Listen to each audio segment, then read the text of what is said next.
of veterans on one rank, one pension. Prime Minister Narendra Modi on Sunday said armed forces personnel who retired prematurely will be entitled to it. The Prime Minister also added that it was not an easy decision for his government as it could have very wide ramifications, adding that nothing mattered to his government more than the esteem of the soldiers.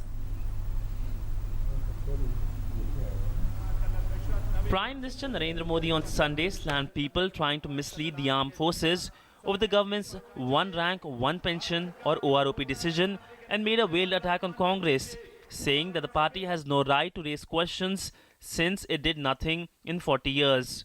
Prime Minister also said that some forces were trying to create misunderstanding about his government's decision to implement the demand for one rank, one pension.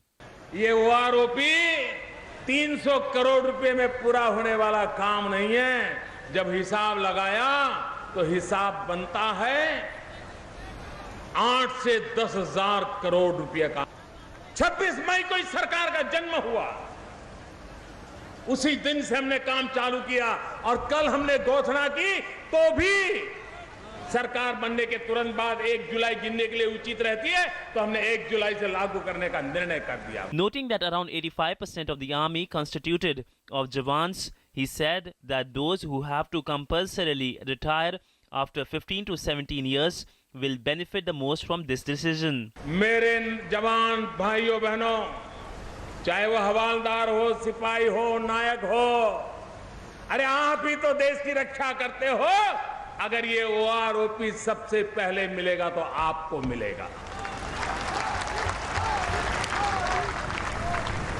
ये BRS के नाम से आपको भ्रमित करने का जो प्रयास कर रहे हैं वो गलत कर रहे हैं। Prime Minister recalled that the issue was pending for last 42 years and so many governments came but none found a way out.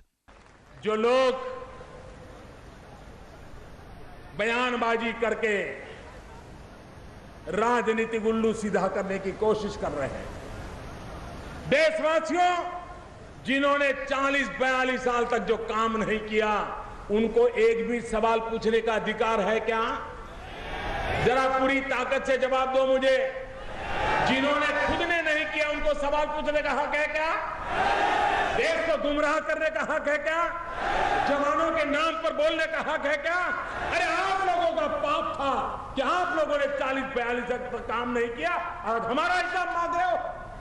The Prime Minister said that nation will not progress by indulging in politics but through a national policy. With Sudhakar Das, Arun Sharma, Girish Nishana, Siddhant Sibal, DD News, Faridabad, Haryana.